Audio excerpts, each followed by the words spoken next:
नमस्कार विद्यार्थियों, वंदे वाणी हिंदी साहित्य चैनल में आप सभी का स्वागत है। हमारे टॉपिक चल रहा था वरिष्ठ अध्यापक भर्ती परीक्षा में जो कहानियां दे रखी, हमारे जो कहानियां शामिल की गई है 4 कहानियां, उनमें से हमने एक कहानी फूस की रात जो मुंशी प्रेमचंद की कहानी थी उसको हमने जो है उसका अध्ययन कर लिया था। और आज हम दूसरी जो हमारी कहानी है, जो प्रसिद्ध कहानी है चंद्रदत्त शर्मा गुलेरी की, उसने कहा था उसका अध्ययन करेंगे। तो विद्यार्थियों, इस कहानी को शुरू करने से पहले हम थोड़ा जो है लेखक परिचय जान लेते हैं, जिसमें चंद्रदत्त शर्मा गुलेरी जी का जो परिचय है उसको जान लेते हैं। उसके बाद में हम जो है कहानी पढ़ेंगे। तो शुरू करते हैं हम चंद्रदत्त शर्मा गुलेरी का परिचय। पंडित चंद्रदत्त शर्मा का जन्म 1883 को गुलेरी गांव कांगड़ा हिमाचल प्रदेश में हुआ था। गुलेरी जी प्राच्य विद्या तथा भाषा शास्त्र के अच्छे जानकार थे। गुलेरी जी द्विवेदी युगीन साहित्यकार और उनका अधिकांश समय जो है जयपुर में बीता। गुलेरी जी जो है द्विवेदी युगीन साहित्यकार है, क्योंकि द्विवेदी युग में ही इनका जो है परिचय हमें मिलता है और इनका जो अधिकांश समय है वो जयपुर में बीता। जयपुर के अलावा अजमेर और काशी उनकी कर्मस्थली रही। उन्होंने समाज में जड़ धारणाओं और अंधविश्वासों को तोड़कर युगीन दक्यानुसी तर्कहीनता व जीर्ण शीर्ण मान्यताओं पर कुठाराघात करते हुए नवीन मूल्यों का महत्व दिया। गुलेरी जी जितने विद्वान थे उतने ही सहृदय विनोदी भी। कछुआ धर्म व मोरिशी मोही कुठाव जैसे निबंध संग्रह में प्रेरणादायी व्यंग्यात्मक निबंध लिखकर हिंदी निबंधों को नई दिशा दी। हिंदी कहानीकार के रूप में गुलेरी जी ने भले ही बहुत थोड़ी कहानी लिखी हो, लेकिन उनका प्रभाव और प्रसिद्धि अनिवर्चनीय है। उसने कहा था सुखमय जीवन तथा बुद्धू का कांटा उनकी प्रसिद्ध कहानियां हैं, जिनके कारण वे कथा साहित्य में अमर हो गए। गुलेरी जी की पहली कहानी सुखमय जीवन 1911 ईस्वी में भारत मित्र में छपी थी।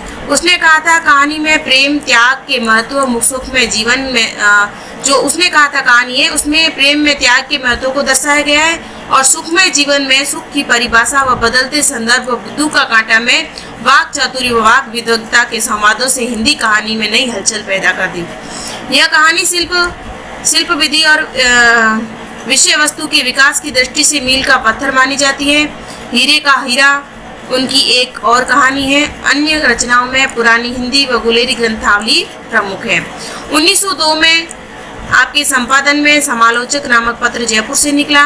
11 सितंबर 1922 को इस महान जो है कहानीकार का निधन हो गया। समालोचक नामक जो है पत्र इन्होंने निकाला था जयपुर से और 1922 में 11 सितंबर 1922 को इस महान जो कहानीकार है चंद्रदत्त शर्मा गुलेरी का निधन हो गया।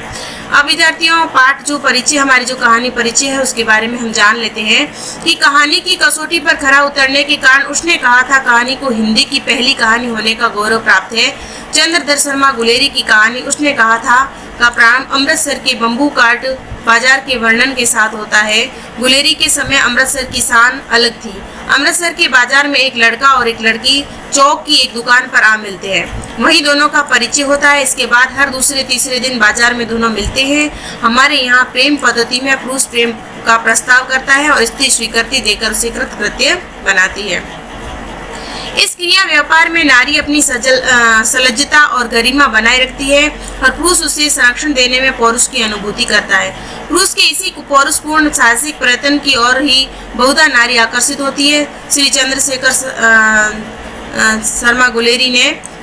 शर्मा गुलेरी जी ने भारतीय यहाँ पे चंद्रशेखर लिखा हुआ है, ये चंद्रधर है।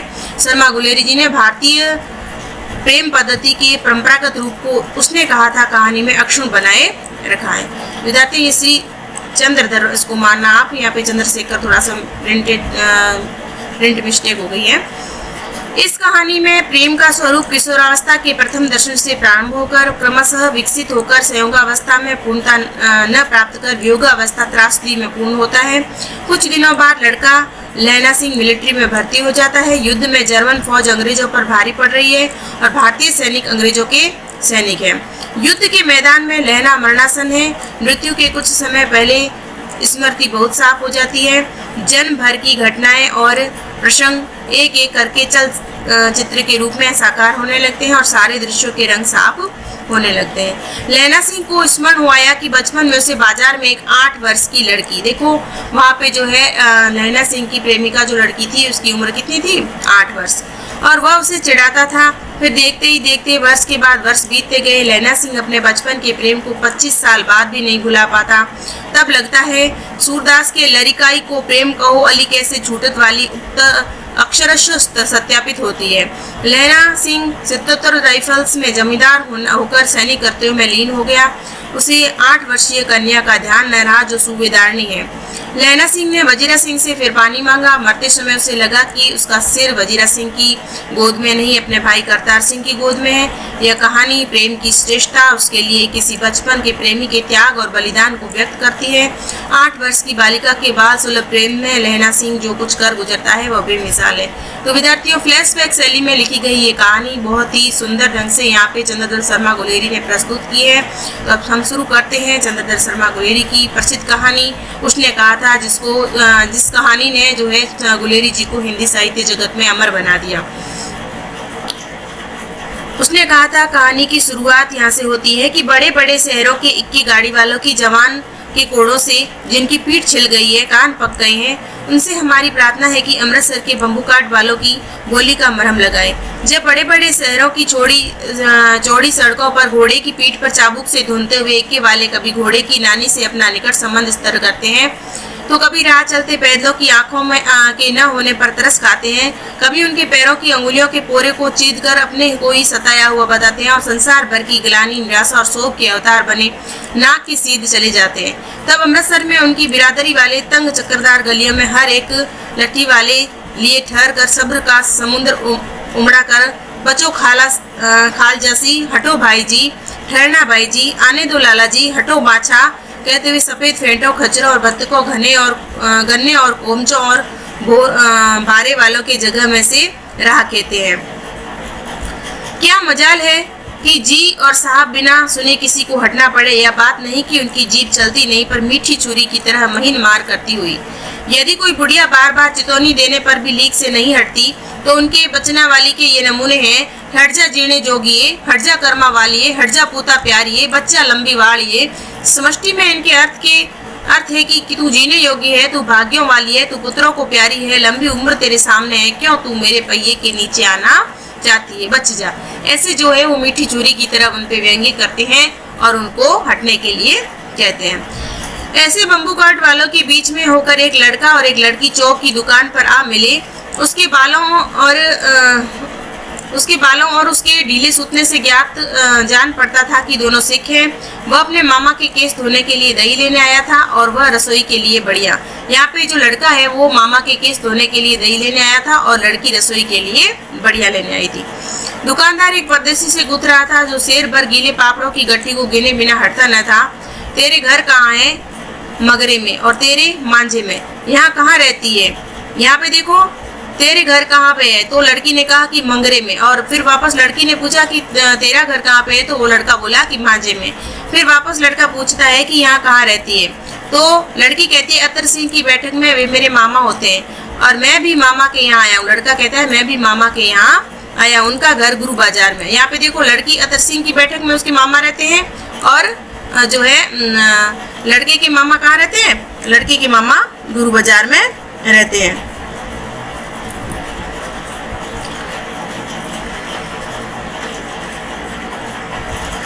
इतने में दुकानदार निपटा और इनका सौदा देने लगा।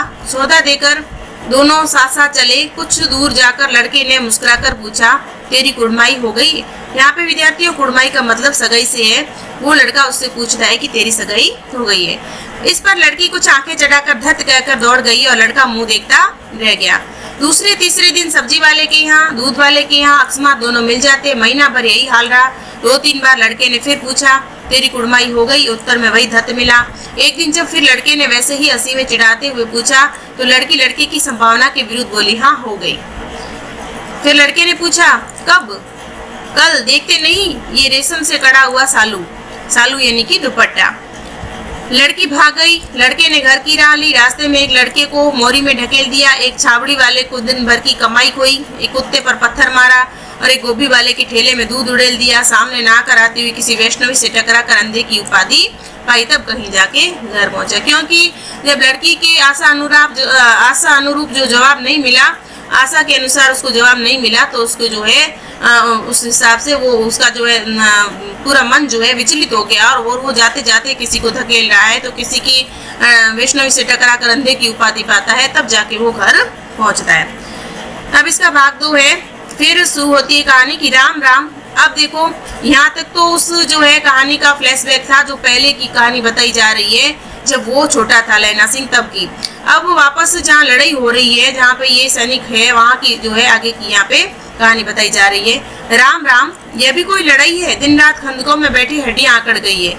लुधियाना से 10 गुना जाड़ा और मई और बर्फ ऊपर से पिंडलियों तक कीचड़ में धसे हुए, जमीन कहीं दिखती नहीं। घंटे 2 घंटे कान के पर्दे फाड़ने वाले धमाके के साथ सारी खंदक हिल जाती है और 100 गज धरती उछल पड़ती है। इस गैबी गोले से बचे तो कोई लड़े। नगरकोट का जलजला सुना था। यहाँ दिन में 25 जलजले होते थे। जो कहीं खंदक से बाहर साफा या कोहनी निकल गई तो चटाक से गोली लगती है। न मालूम बेईमान मिट्टी में लेटे हैं या घास की पत्तियों में छिपे हैं। लैना सिंह और 3 दिन है। 4 तो खंदक में बिता ही दिए, परसों रिलीफ आ जाएगी, फिर 7 दिन की छुट्टी। अपने हाथों झटका करेंगे, पेट भरकर खाकर सो रहेंगे। उसी फिरंगी मैम के बाग में मखमल का सा हरा घास है, फल और दूध की वर्षा कर देती है। लाख कहते हैं, दाम नहीं लेती। कहती है तुम राजा हो, मेरे मुल्क को बचाने आए हो। 4 दिन तक पलक नहीं झपी। बिना फेरे घोड़ा बिगड़ता है और बिना लड़े सिपाही। मुझे तो संगीन चढ़ाकर मार्च का हुक्म मिल जाए, फिर 7 जर्मनों को अकेला मार कर न लौटूं तो मुझे दरबार सिंह की देहली पर मत्था टेकना नसीब न हो। पाजी कहेंगे। कलों के घोड़े संगीन देखते ही मुंह फाड़ लेते हैं और पैर पकड़ने लगते हैं। यूं अंधेरे में 30-30 मन गोला फेंकते हैं। उस दिन धावा किया था, 4 मील तक जर्मन नहीं छोड़ा था। पीछे जनरल ने हट जाने का कमान नहीं दिया होता, नहीं तो सीधे बर्लिन पहुंच जाते। क्यों? सूबेदार हजारा सिंह ने मुस्कुराकर कहा। लड़ाई के मामले में जमादार या नायक की चलाई नहीं चलते। बड़े अफसर दूर की सोचते हैं। 300 मील का सामना है, एक तरफ बढ़ गए तो क्या होगा? जो सूबेदार जी सच है, लैना सिंह बोला, पर करे क्या?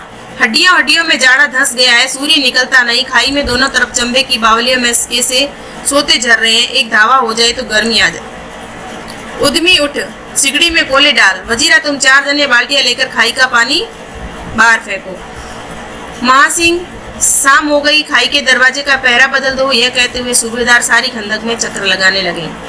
वजीरा सिंह पलटन का विदूषक था। यहाँ पे देखो वजीरा सिंह कौन था, ये सवाल आ सकता है आपके, और पहले आया वो भी है कि वजीरा सिंह यहाँ पे पलटन का विदूषक था।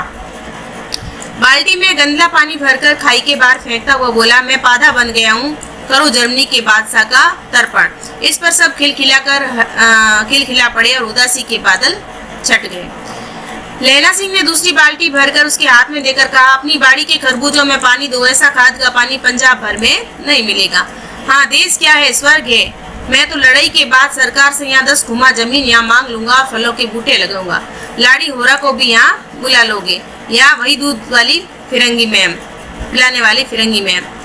चुप कर, यहाँ वालों को शर्म नहीं। देश देश की चाल है। आज तक मैं उसे समझा न सका कि सिर्फ तंबाकू नहीं पीते, वह सिगरेट देने में हट करती है, ऑटो में लगाना चाहती है और पीछे हटता हूँ, समझती है कि राजा बुरा मान गया, अब मेरे मुल्क के लिए लड़ेगा नहीं। अच्छा, अब बोधा सिंह कैसा है? अच्छा है। यहाँ पे लैला सिंह सारे सवाल कर रहा है कि तुम यहाँ पे जो है फूलों के बूटे लगाओगे। यहाँ पे हजारा सिंह से कह रहा है कि तुम फूलों के बूटे लगाओगे तो क्या लाडी होरा को भी यहाँ पे बुला लोगे या फिरंगी मैम के साथ ही रहोगे? तब यहाँ पे जो है हजारा सिंह वापस कहते हैं कि ये जो है मैम जो है समझ नहीं पाती है, जब इसको पता ये भी नहीं है कि सिगरेट नहीं पीते, फिर भी ये हट करती है, ऑटो पे लगाना चाहती है। और जब मैं पीछे हटता हूँ तो उसे लगता है कि राजा नाराज हो गया, अब हमारे मुल्क को नहीं बचाएगा, नहीं लड़ेगा। अब लैला सिंह पूछा, अच्छा अब बोधा सिंह कैसा है? तो अच्छा है, जैसे मैं जानता ही ना हूँ। रात भर तुम अपने कंबल उसे उड़ाते रहे और आप सिगड़ी के सहारे गुजर करते हो, उसके पहरे पर आप पहरा दे आते हो और अपने सूखे लकड़ी के तख्तों पर उसे सुलाते हो। आप कीचड़ में पड़े रहते हो, कहीं तुम न मांदे पड़ जाना। जाड़ा क्या है, मौत है। निमोनिया से मरने वालों को मुरब्बे नहीं मिला करते। यहाँ पे हजारा सिंह लैला सिंह से कहते हैं कि तुम मुझे पूछ रहे हो कि बोधा कैसा है, जबकि तुम्हें खुद पता है तुमने सारी रात जो है अपना कंबल भी उसे उठा दिया था और उसकी ड्यूटी भी जो है तुम खुद ही कर रहे थे। उसके पहरे देने का जब उसकी बारी आती थी तब तुम खुद दे आते थे और मुझे जो है पूछ रहे हो। ऐसे जाड़े में मर जाओगे तो ऐसे जाड़े में मरने वालों को मुरब्बा नहीं मिलता। मेरा डर मत करो, मैं तो बुलेल की खड्ड के किनारे मरूंगा। भाई कीरत सिंह की गोदी पर मेरा सिर होगा और मेरे हाथ के लगाए हुए आंगन के आम के पेड़ की छाया होगी। वजीरा सिंह ने त्योरिया चढ़ाकर कहा, क्यों मरने मारने की बात लगाई है मेरे जर्मनी और तुर्क? हाँ भाइयों, कैसे? फिर सभी एक साथ गाना शुरू करते। दिल्ली शहर में पिछोर न जूंदी, ये कर लेना लौंगा का व्यापार मुंडी, ये कर लेना नादेड़ सौदा अड़िए, ओए लाना चटका कंदू न क मनाया से मजेदार गोरिए, हुन लाना चटका कंदुए। कौन जानता था कि डाडियां वाले घरबारी सिख ऐसा लुच्चों का गीत गाएंगे, पर सारी खंदक इस गीत से गूंज उठी और सिपाही फिर ताजे हो गए, मानो चारों दिन से सोते और मौज करते ही रहे हों। अब इसका तीसरा भाग है।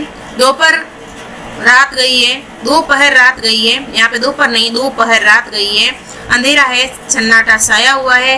गोदा सिंह खाली बिस्कुटों के 3 टिनों पर अपने दोनों कंबलों बिछाकर लैना सिंह के 2 कंबल और एक बरान कोट ओढ़ कर सो रहा है। लैना सिंह पैरे पर खड़ा हुआ है, एक आंख खाई के मुंह पर और एक गोदा सिंह के दुबले पतले शरीर पर। गोदा सिंह करा रहा है, क्यों गोदा भाई, क्या है? पानी पिला दो।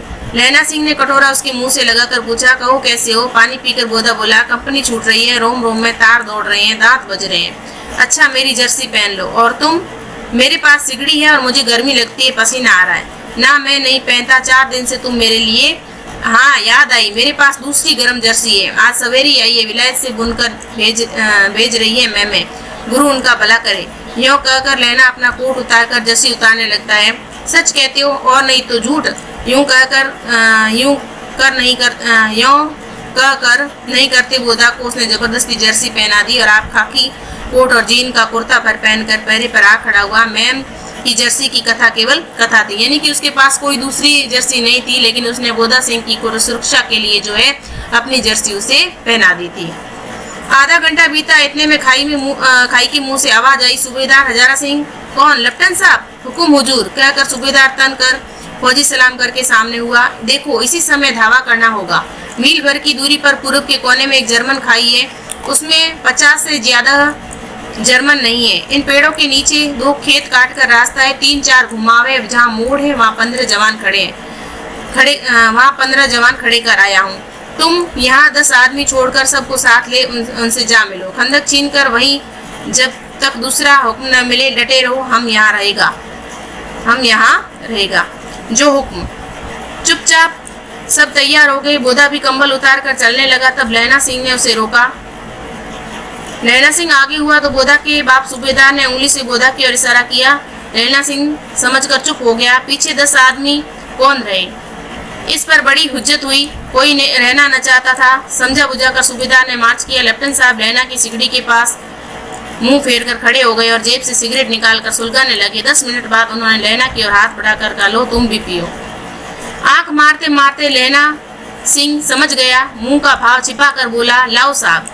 हाथ आगे करते ही उसने सिगड़ी के उजाले में साहब का मुख देखा, बाल देखे, तब उसका माथा ठनका। लेफ्टिनेंट साहब के पट्टियों वाले बाल एक दिन में कहाँ उड़ गए? उनकी जगह कैदियों से कटे वाले बाल कहाँ से आ गए? शायद साहब शराब पिए हुए हैं और उन्हें बाल कटवाने का मौका मिल गया। लैना सिंह ने जांचना चाहा। लेफ्टिनेंट साहब 5 वर्ष से उसकी रेजिमेंट में थे। क्यों साहब, हम लोग हिंदुस्तान कब जाएंगे? अब लैना सिंह को शक तो हो गया था कि ये कोई जर्मन है, लेफ्टिनेंट साहब की वर्दी में आया है, लेकिन वो अपने शक को जो है सच में बदलना चाहता है। कहीं ये लेफ्टिनेंट साहब की जगह दूसरा आया है, स्वयं लेफ्टिनेंट साहब यहाँ पे आया है। लड़ाई खत्म होने पर क्यों कि अब क्या पूछ रहा है वो कि हम लोग हिंदुस्तान कब जाएंगे? तब वो लेफ्टिनेंट साहब की वर्दी में जो जर्मन आया था उसने कहा कि लड़ाई खत्म होने पर क्या यह देश पसंद नहीं? नहीं साहब, शिकार के वो मजे यहाँ कहाँ? याद है 5 साल नकली लड़ाई के पीछे हम आप जगादारी जिले में शिकार करने गए थे। हाँ वही सब। आप खोते पर सवार थे और आपका खानसामा अब्दुल्ला रास्ते के एक मंदिर में जल चढ़ाने रह गया था। बेशक पाजी कहीं का। सामने से वह नील गाय निकली, इसके बड़ी मैंने कभी न देखी थी, और आपकी एक गोली कंधे में लगी और पुट्ठे से निकली। ऐसे अफसर के साथ शिकार खेलने में मजा है क्यों साहब? शिमला में तैयार होकर उस नील गाय का सिर आ गया था। आपने कहा था कि रेजिमेंट की मैच में लगाएंगे। हाँ, पर मैंने विलायत भेज दिया। ऐसे बड़े बड़े सींग 2-2 फुट के तो होंगे ही। लैला सिंह 2 फुट 4 इंच के थे। तुमने सिगरेट नहीं पिया?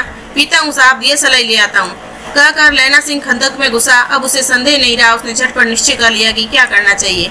अंधेरे में किसी सोने वाले से वह टकराया। कौन? वजीरा सिंह। हाँ, क्यों लैला, क्या कयामत आ गई? जरा तो आंख लगने दी होती। होश में आओ, कयामत आई और लेफ्टिनेंट साहब की वर्दी पहनकर आई। अब चौथे जो भाग में कह रहे हैं कि तुम लैला सिंह अंदर जाता है और वो वजीरा सिंह सोया हुआ होता है और वजीरा सिंह को कहता है कि वजीरा सिंह उठो, क्योंकि लेफ्टिनेंट साहब की वर्दी में जो है कयामत आई है। क्या लेफ्टिनेंट साहब या तो मारे गए या कैद हो गई। वही वर्दी पहनकर कोई जर्मन आया है। सूबेदार ने इसका मुंह नहीं देखा, मैंने देखा और बातें की। सोहरा साफ उर्दू बोलता है पर किताबी उर्दू, और मुझे पीने को सिगरेट दिया है। तो अब मारे गए, धोखा है। सूबेदार होरा कीचड़ में चक्कर काटते फिरेंगे, यहाँ खाई पर धावा होगा। उठो, एक काम करो, पलटन के पैरों के निशान देखते देखते दौड़ जाओ, अभी बहुत दूर न गए होंगे। सूबेदार से कहो एकदम लौट आए। खंदक की बात झूठ है, चले जाओ, खंदक के पीछे निकल जाओ, पता तक न खड़के देर, खंदक के पीछे से निकल जाओ, पता तक न खड़के देर मत करो। हुक्म तो यह है कि यहाँ, अरे ऐसी की तैसी हुक्म की। मेरा हुक्म, जमादार लैना सिंह इस वक्त यहाँ सबसे बड़ा अफसर है, उसका हुक्म है। मैं लेफ्टिनेंट साहब की खबर लेता हूँ। पर यहाँ तो तुम 8 है, 8 नहीं 10 लाख, एक अकाली सिख 1.25 लाख के बराबर होता है, चले जाओ। यहाँ पे वजीरा सिंह जब कहता है कि तुम यहाँ पे 8 जने हो, तो उसने लहना सिंह ने उसको आश्वस्त करते हुए कहा कि एक जो है अकाली सिख 1.25 लाख के बराबर होता है, इसलिए हम 8 नहीं, हम यहाँ पे 10 लाख हैं। लौटकर खाई के मुहाने पर लहना सिंह दीवार से चिपक गया। उसने देखा कि लेफ्टिनेंट साहब ने जेब से बेल के बराबर 3 गोले निकाले। तीनों को जगह जगह खंदक की दीवारों में घुसेड़ दिया और तीनों में एक तार बांध दिया। तार के आगे सूत की एक गुत्थी थी, जिसे सिगड़ी के पास रखा। बाहर की तरफ जाकर एक दिया सलाई जलाकर गुत्थी पर रखने ही वाले थे कि बिजली की तरह दोनों हाथों से उल्टी बंदूक को उठाकर लहना सिंह ने साहब की कोहनी पर तान कर दे मारा। धमाके के साथ साहब के हाथ से दिया सलाई गिर पड़ी। लहना सिंह ने कुंदा साहब की गर्दन पर मारा और साहब आंख मीन गोट कहते हुए चित हो गए। लहना सिंह ने तीनों गोले बीनकर खंदक के बाहर फेंके और साहब को घसीटकर चिगड़ी के पास लेटाया। जेबों की तलाशी 3-4 लिफाफे और एक डायरी निकालकर उनके अपनी जेब के हवाले किया। साहब की मूर्छा हटी। लहना सिंह हंसकर बोला, क्यों लेफ्टिनेंट साहब, मिजाज कैसा है? आज मैंने बहुत बातें सीखी। यह सीखा कि सिख सिगरेट पीते हैं, यह सीखा कि जगादारी के जिले में नील गायें होती है और उनके 2 फुट 4 इंच के सींग होते हैं, यह सीखा कि मुसलमान खानसमा मूर्तियों पर जल चढ़ाते हैं और लेफ्टिनेंट साहब खोते पर चढ़ते हैं। यह तो कहो वैसी साफ उर्दू कहाँ से सीख आए? हमारे लेफ्टिनेंट साहब तो बिना डैम के 5 लफ्ज भी नहीं बोला करते। लहना ने पतलून के जेबों की तलाशी नहीं ली थी। साहब ने मानो जाड़े से बचने के लिए दोनों हाथ जेब में डाले। लहना सिंह कहता गया, चालाक तो बड़े हो, पर मांझे का लहना इतने बरस लेफ्टिनेंट साहब के साथ रहा है, उसे चकमा देने के लिए 4 आंखें चाहिए। 3 महीने हुए एक तुर्की मौलवी मेरे गांव आया था। औरतों को बच्चे होने की ताबीज बांटता था और बच्चों को दवाई देता। चौधरी के बड़ के नीचे मजा से बिछा कर हुक्का पीता रहता था और कहता था कि जर्मनी वाले बड़े पंडित थे, वेद पढ़कर उसके विमान चलाने की विद्या जान गए। गो को नहीं मारते, हिंदुस्तान में आ गए, गो हत्या बंद कर देंगे। मंडी के बनियों को वह कहता है कि डाक खाने से रुपया निकाल लो, सरकार का राज्य जाने वाला है। डाक बाबू पोलू राम भी डर गए। यहाँ पे देखो, डाक बाबू का नाम पोलू राम है। यहाँ पे ये सवाल आया था आपकी वरिष्ठ अध्यापक भर्ती परीक्षा में। इसमें ये पूछा गया था कि इसमें जो है उसने कहा था कहानी में डाक बाबू का नाम क्या था, पोलू राम जो भी था, तो उसमें इसका नाम जो है कोल्लू राम नहीं था, पोलू राम था। मैंने मुल्ला जी की दाढ़ी मूड़ दी और गांव से बाहर निकल कर कहा कि जो मेरे गांव में आए पैर रखा तो खबर नहीं है तुम्हारी, जो भी है। उसने गांव से बाहर जो है निकाल दिया। साहब की जेब में से पिस्तौल चला, लहना की जांग में गोली लगी। इधर लहना की हेनरी मार्टिन की 2 फायरों से साहब की कपाल क्रिया कर दी और धड़ाका सुनकर सब दौड़ गए। अब लहना सिंह के पास जो बंदूक थी उसका नाम था हेनरी मार्टिन। भूता चिल्लाया, क्या है? लहना सिंह ने उसे यह कहकर सुला दिया कि एक हड़का कुत्ता आया था, मार दिया और उसे संभाल कह दिया। सब बंदूकें लेकर तैयार हो गए। लहना ने साफा फाड़कर घाव के दोनों तरफ पट्टियां बस कस कर बांधी। घाव मांस में ही था, पट्टियों के कसने से लहू निकलना बंद हो गया। इतने में 70 जर्मन चिल्लाकर खाई में घुस पड़े। सिखों की बंदूक के बार्डर ने पहले धावे को रोका, दूसरे को रोका, पर यहाँ थे 8। लहना सिंह तक कर मार रहा था। वह खड़ा था और वे लेटे हुए थे और वे 70 अपने मुर्दा भाइयों के शरीर पर चढ़कर जर्मन आगे घुसे जाते थे। और थोड़े मिनटों में वे अचानक आवाज आई, वाह गुरुजी की फतह, वाह गुरुजी का खालसा। और धड़ाधड़ बंदूकों के फायर जर्मनों की पीठ पर पड़ने लगे। ऐन मौके पर जर्मन 2 चक्की के पाटों के बीच में आ गए। पीछे से सूबेदार हजारा सिंह के जवान आग बरसाते और आगे सामने से लहना सिंह के साथियों के संगीन चल रहे थे। पास आने पर पीछे वालों ने संगीन पिरोना शुरू कर दिया। एक किलकारी और अकाल सिखाती फौज आई है, वाह गुरुजी की फतह, वाह गुरुजी दा खालसा। संत सत श्री अकाल।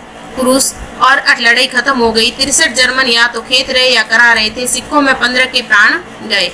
जर्मन कितने मारे गए? 63 और सिख कितने मारे गए यहाँ पे? 15। सूबेदार के दाहिने कंधे से गोली आर पार निकल गई। लहना सिंह की पसली में एक गोली लगी। उसके घाव को खंदक की गीली मिट्टी से पूर लिया। उसने क्या किया? अपने घाव को जो है खंदक की जो गीली मिट्टी से उससे भर दिया था। बाकी का साफा कसकर कमरबंद की तरफ लपेट दिया। किसी को खबर न हुई कि लहना सिंह को दूसरा घाव भारी लगा। पहला घाव जो लेफ्टिनेंट साहब ने गोली मारी थी वो तो इतना नहीं था, लेकिन जो दूसरा घाव लगा था वो लहना सिंह को भारी घाव लगा था।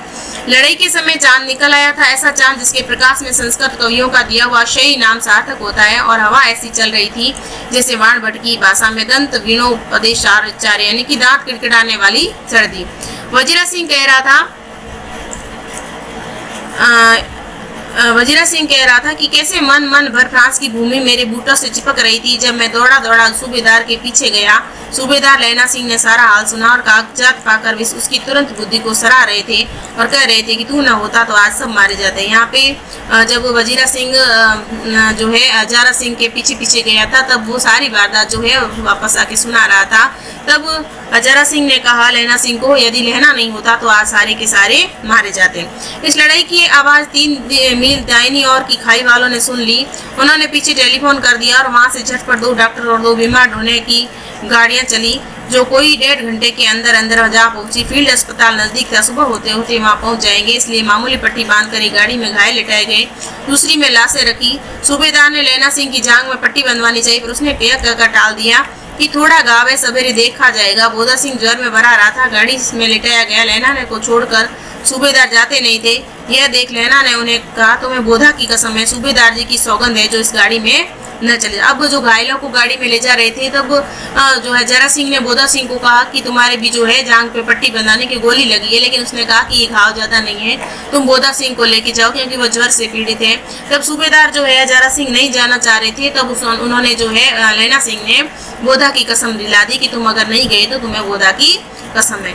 फिर हजारा सिंह ने कहा कि और तुम मेरे लिए वहां पहुंचकर गाड़ी भेज देना, और जर्मन मुर्दों के लिए जो गाड़ी आती रहेगी, मेरा हाल बुरा नहीं है, देखते नहीं मैं खड़ा हूँ, वजीरा सिंह मेरे पास ही है। अच्छा, पर बोधा गाड़ी पर लेट गया, भला आप भी चढ़ जाओ, सुनिए तो सूबेदारनी होरा को चिट्ठी लिखो, तो मेरा मत्था टेकना लिख देना, और जब घर जाओ तो कह देना कि मुझसे जो उसने कहा था वह मैंने कर दिया था।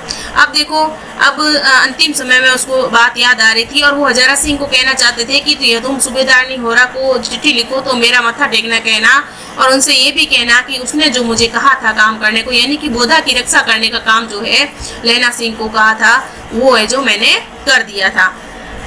गाड़ियां चल पड़ी। सूबेदार ने चटचटे लहना का हाथ पकड़कर कहा, तेने मेरे और बोधा के प्राण बचाए हैं, लिखना कैसा? साथ ही घर चलेंगे, अपनी सूबेदारनी को तू ही कह देना उनसे क्या कहना था, उसने क्या कहा था। अब आप गाड़ी पर चढ़ जाओ, मैंने जो कहा वह लिख देना और कह भी देना। गाड़ी जाते लहना लेट गया। वजीरा पानी पिला दे, मेरा कमरबंद खोल दे, तर हो रहा है। मृत्यु के कुछ समय पहले स्मृति बहुत साफ हो जाती है। जन्म भर की घटनाएं एक एक करके सामने आती है। सारे दृश्य के रंग साफ होते हैं। समय की धुंध बिल्कुल उन पर से हट जाती है। लहना सिंह 12 वर्ष का था, अमृतसर में मामा के यहाँ आया हुआ था। यहाँ पे लड़की का पहले हमने बताया था उसकी आयु 8 वर्ष थी और लहना सिंह की 12 वर्ष की थी। दही वाले के यहाँ, सब्जी वाले के यहाँ, हर कहीं उसे एक 8 वर्ष की लड़की मिल जाती है। जब वो पूछता है तेरी कुड़माई हो गई, तो वो थत कर आगे बढ़ जाती है। एक दिन उसने वैसे ही पूछा, उसने कहा हाँ कल हो गई, देखते नहीं है रेशम के फूलों वाला सालू। ये सुनकर लहना सिंह को दुख होता है, क्रोध भी हुआ। क्यों हुआ ये पता नहीं, क्योंकि वो उससे जो है लहना सिंह उससे प्रेम करता था, लेकिन आशा के अनुरूप उसे जवाब नहीं मिलने पर उसे क्रोध आया। वजीरा सिंह पानी पिला दे। 50 वर्ष बीत गए। अब लहना सिंह 77 राइफल में जमादार हो गया है। उस 8 वर्ष की कन्या का ध्यान ही न रहा, न मालूम वो कभी मिली थी या नहीं। 7 दिन की छुट्टी लेकर जमीन के मुकदमे की पैरवी कर रहे वह अपने घर गया। वहाँ रेजिमेंट के अफसर की चिट्ठी मिली कि फौज लाम पर जाती है, फौरन चले जाओ। साथ ही सूबेदार हजारा सिंह चिट्ठी मिली कि और बोधा सिंह भी लाम पर मिली कि मैं और बोधा सिंह भी लाम पर जाते हैं, लौटते हुए हमारे घर होते जाना, साथ ही चलेंगे। सूबेदार का गांव रास्ते में पड़ता है और सूबेदार उसे बहुत चाहता था। लहना सिंह सूबेदार के यहाँ पहुंचा। हम चलने लगे तब सूबेदार बेड़े से निकल कर आया। बोला, लहना सूबेदारनी तुमको जानती है, बुलाती है, जा मिला। लैला सिंह भीतर पहुंचा। सूबेदार ने मुझे जानती है कब से? रेजिमेंट के क्वार्टरों में तो कभी सूबेदार के घर के लोग रहे नहीं। दरवाजे पर जाकर मत्था टेकना कहना। असीस सुनी। लैला सिंह चुप। मुझे पहचाना? अब जब जरा सिंह ने कहा कि सूबेदारनी लैला तुम्हें सूबेदारनी पहचानती है, तुम जाके मिल के आ जाओ, तब उसे याद नहीं रहा कि मैं तो कभी यहाँ पे रहा भी नहीं, मुझे सूबेदारनी कैसे पहचानती है। जब वो दरवाजे पर जाके मत्था टेकना कहा तब उसने कहा, सूबेदारनी ने कहा कि मुझे पहचाना? तब लैला ने कहा नहीं। तेरी कुड़माई हो गई, दत्त कल हो गई, देखते नहीं रेशमी बूटों वाला सालू अमृतसर में भावों की टकरार से मूर्छा खुली, करवट बदली, पसली का घाव बह निकला, वजीरा पानी पिला दे, उसने कहा था। सौपन चल रहा है, सूबेदारनी कह रही है, मैंने तेरे को आते ही पहचान लिया था। एक काम कहती हूँ, मेरे तो भाग फूट गए। सरकार ने बहादुरी का खिताब दिया है, लाइलपुर में जमीन दी है। आज नमक हलाली का मौका आया है, पर सरकार ने हमें तीमियों की एक गघरिया पलटन क्यों न बना। तीमिया यानी कि स्त्रियों की, महिलाओं की। जो मैं भी सूबेदार जी के साथ चली जाती। एक बेटा है फौज में भर्ती हुए, उसे एक भी वर्ष हुआ है, उसके पीछे 4 और हुए, एक भी नहीं जिया। सूबेदारनी रोने लगी। अब दोनों जाते हैं मेरे भाग। तुम्हें याद है ना, एक दिन टांगे वाले का घोड़ा दही वाले की दुकान के पास बिगड़ गया था। तुमने उस दिन मेरे प्राण बचाए थे। आप घोड़े की लातों में चले गए थे और मुझे उठाकर दुकान के तख्ते पर खड़ा कर दिया। ऐसे ही इन दोनों को बचाना, यही मेरी भिक्षा है। तुम्हारे आगे आंचल पसारती हूँ। इस कहानी का जो पूरा जो निचोड़ है वो इस लाइन में आ जाता है कि तुम इन दोनों की रक्षा करना, मैं तुम्हारे आगे आंचल पसारती हूँ। ये जो है सूबेदारनी ने जो है शब्द कहे थे। रोती रोती सूबेदारनी ओबरी में चली गई। लैला भी आंसू पहुंचता हुआ बाहर आया। वजीरा सिंह पानी पिला दे, उसने कहा था। अब उसने किसने? सूबेदारनी ने जो कहा था उसके बारे में उसको बार बार याद आ रहा है। लैला सिंह सिर अपनी गोदी में रखे वजीरा, लैला का सिर अपनी गोदी में रखे वजीरा बैठा है। जब मांगता है तब पानी पिला देता। आधे घंटे तक लैला चुप रहा, फिर बोला, कौन? कीरत सिंह। अब उसकी जो है थोड़ी थोड़ी मूर्छा आने लगती है, उस बेहोशी की हालत होने लगती है और वो वजीरा सिंह को कीरत सिंह समझ लेता है। और वजीरा ने भी समझकर हाँ कह दिया कि हाँ। वजीरा ने कुछ समझकर कहा, हाँ भैया मुझे और ऊंचा कर ले, अपने पट पर मेरा सिर रख ले। वजीरा ने वैसे ही किया। हाँ अब ठीक है, पानी पिला दे, बस अब के हाड़ में यह आम खूब फलेगा। चाचा भतीजा दोनों यहाँ यहीं बैठकर आम खाना। जितना बड़ा तेरा भतीजा है उतना ही ये आम है। जिस महीने उसका जन्म हुआ उस महीने में मैंने इसे लगाया था। वजीरा सिंह के आंसू टप टप टपक रहे थे। कुछ दिन पीछे लोगों ने अखबारों में पढ़ा, फ्रांस बेल्जियम की 68वीं सूची में मैदान में घावों से मरा नंबर 77 सिख राइफल जमादार लैला सिंह। तो ये थी विद्यार्थियों, उसने कहा था कहानी, जो बहुत ही सुंदर ढंग से यहाँ पे प्रस्तुत की और फ्लैशबैक शैली में लिखी गई ये कहानी थी, जिसने इस कहानी के भावों ने, इस कहानी की जो कथा है उसने हिंदी साहित्य में चंद्रधर शर्मा गुलेरी को अमर कर दिया।